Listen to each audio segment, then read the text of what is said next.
Magandang araw po mga kababayan. Welcome po sa Pinilakan Lang Maiyan. Pagsasaluhan po natin ay pinakbit. At meron po tayong mangga at bagoong. Tara, samahan po ninyo mag-prepare. Sa pagluluto po ng pakbet, ang nanay ko, pag nagluluto po, may konting taba. Kung siya makakamura, yun po ang nilalagay po niya. Meron pong minsan nilalagay sa tatampalin yun. Sarap din po sa pakbet po yun. Ginagawa po, nilalagyan niya ng konting tubig, konti lang, saka asin. Yan lang po muna. Parang ichichicharong po muna.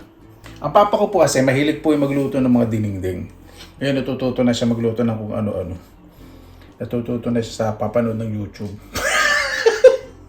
Ang father ko magaling po yung sa tinola, adobo, caldereta. Yan po yung mga specialty po niya. Saka papaitan yung mga Ilocano dishes. Ilocano po kasi father ko eh. Yan. Ito po yung masarap, di ba? Medyo nagchichitsaro. Huwag naman pong super golden brown. Para hindi dry. Masarap po yung ganyan na medyo tosta lang po ng bagya. Gilid lang po natin. Lagyan na po tayo ng bawang at sibuyas. Tingnan lang natin na igisa natin mais yung bawang at sibuyas hanggang maging golden brown po yung bawang. O, diba? Ganda po na resulta. Ganyan po masarap sa pagpapakbit. Sunod po natin ang kamatis. Siyempre ang pakbit naman po, Ilocanong pakbit, yung authentic, kahit yung lasa, hindi ko po magagaya. Ito po kasing pakbit po na to, versions po sa amin siyempre sa Bulacan. Alam po namin na ang pakbit Ilocano ay talagang pinakamasarap pag pinag-usapan po talaga ang pagluluto ng pakbit.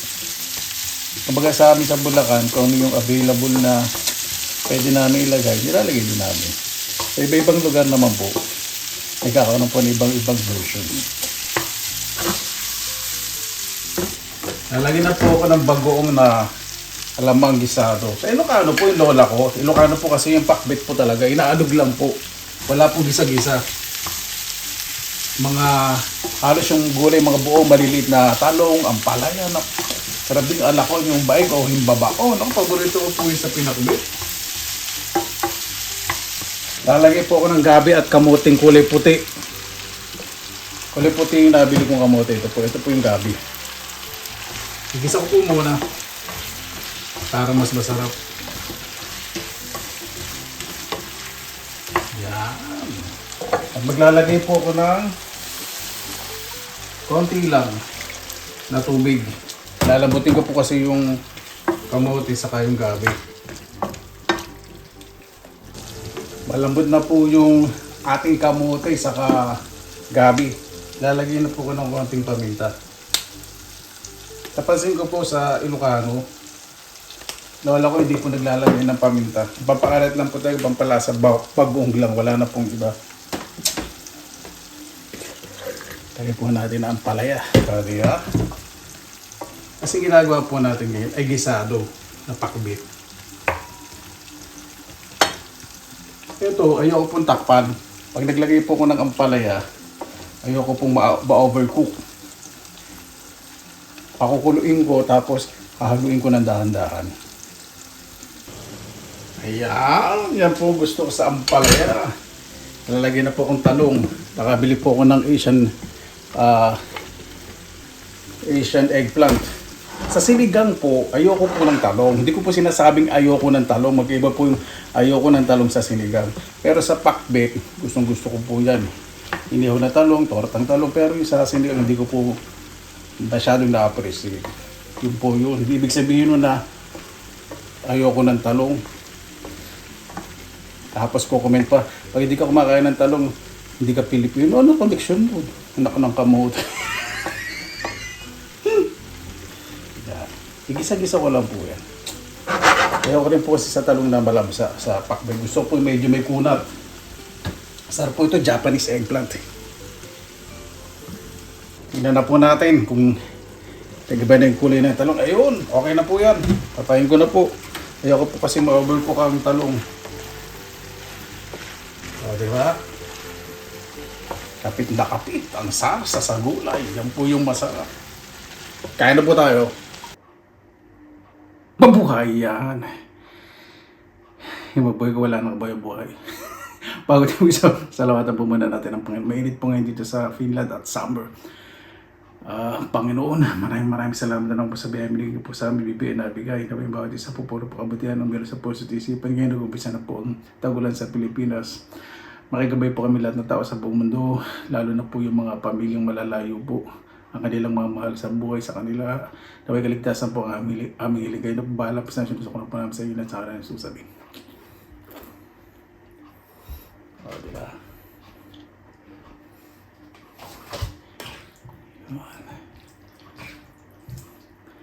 Makasarap talaga ng pakbet. Pag mayroon po akong tira na pakbet, naglalayo po ko ng konti sa rep. Marami pa tunulo. Tapos yung manlalagay ko po sa freezer. Opo. Hindi po yung ano talaga sa freezer. Diba? Paborito ko sa pakbet itong ampalaya. Lalo na yung maliliit, yung mapait. Maliliit na bilog ng ampalaya. Napakasarap po nun.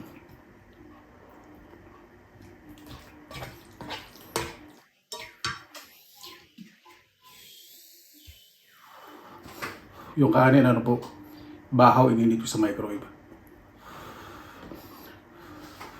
Yan po yung mangga ko, yung na buro o dalok. Okay. Nakita nyo po, di ba? Hindi siya inaamag. Kasi malinis po yung proseso. Maayos yung proseso.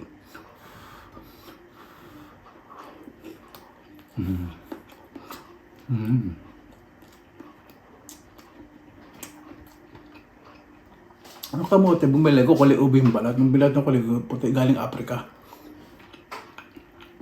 Dahil sa kamote.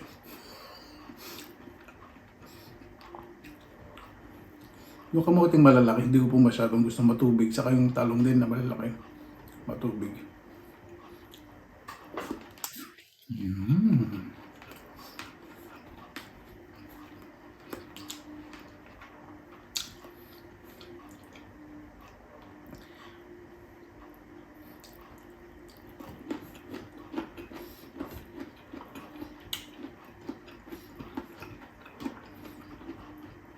Sarap talaga itong bagong. Parang yun ang po ultimate paborito kong kahit saan.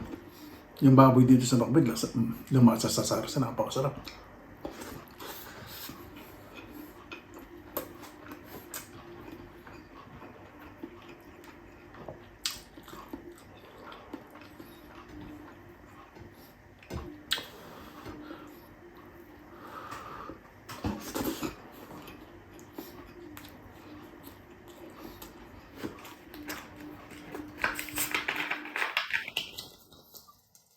Pineapple soda po ito, walang sukal.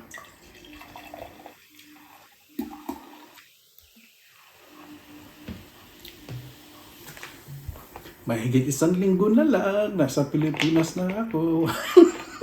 Yung masaya po, isa na po Hindi na rin po ang pagkatulog.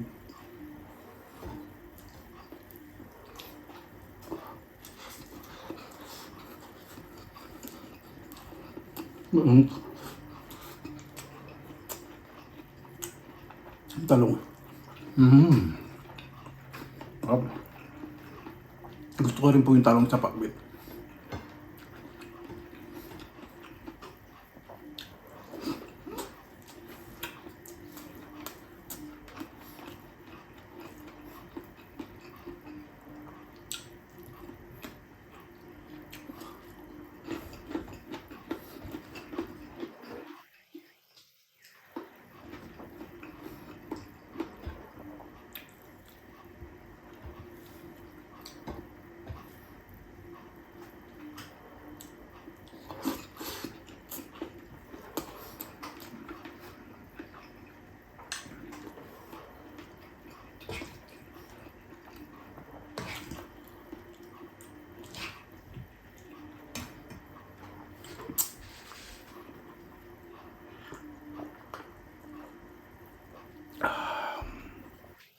Yung malamig naman talaga, sarap. Ito pwede ko na po kailangan ng sausawan ng patis at sili. Kasi itong Manggat Bagong, itong bago may sili na.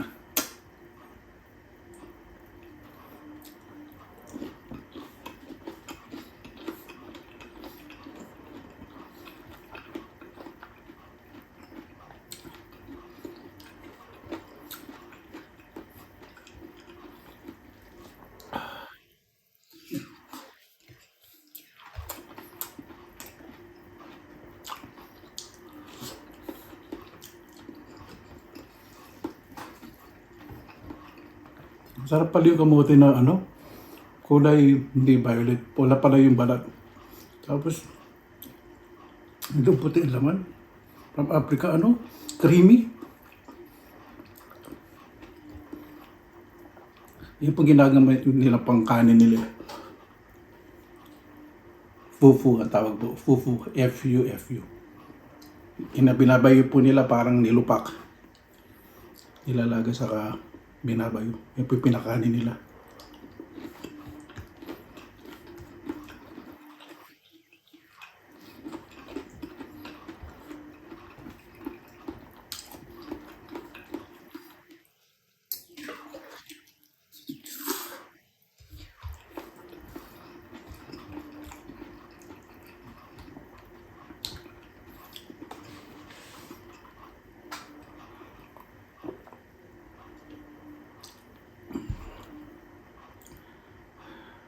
Sa mga pakabit, ano?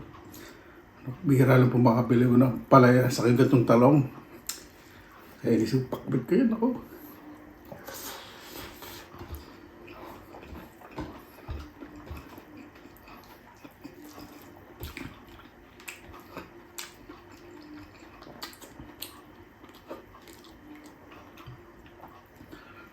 Maubos na yung Manggat Bagong ko. Bago ako umuwi na Pilipinas, ubos na yung Manggat Bagong.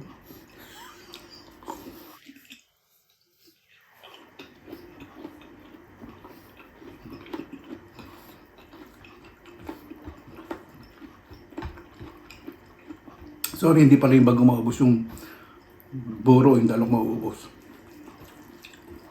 Marami nga pala biling bagong sa isang shop.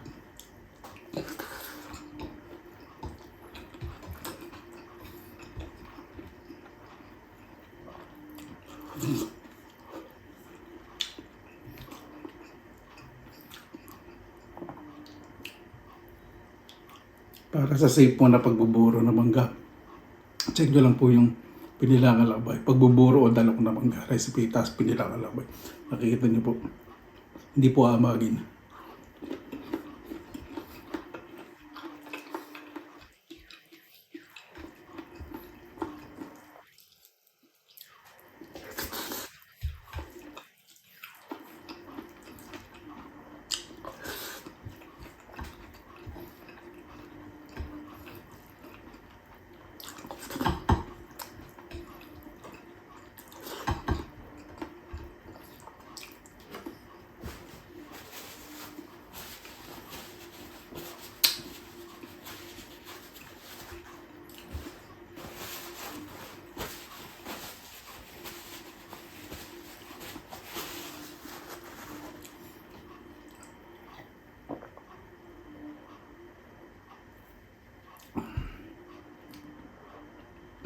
Yung manggang tanim ko po sa malapit sa maliit na palais na ako, dami daw pong bunga, sabi ng ate ko. Dala po sa akin yung picture, nakita po yung maliliit na bunga. Makabutan ko yun. Tama-tama po, di ba?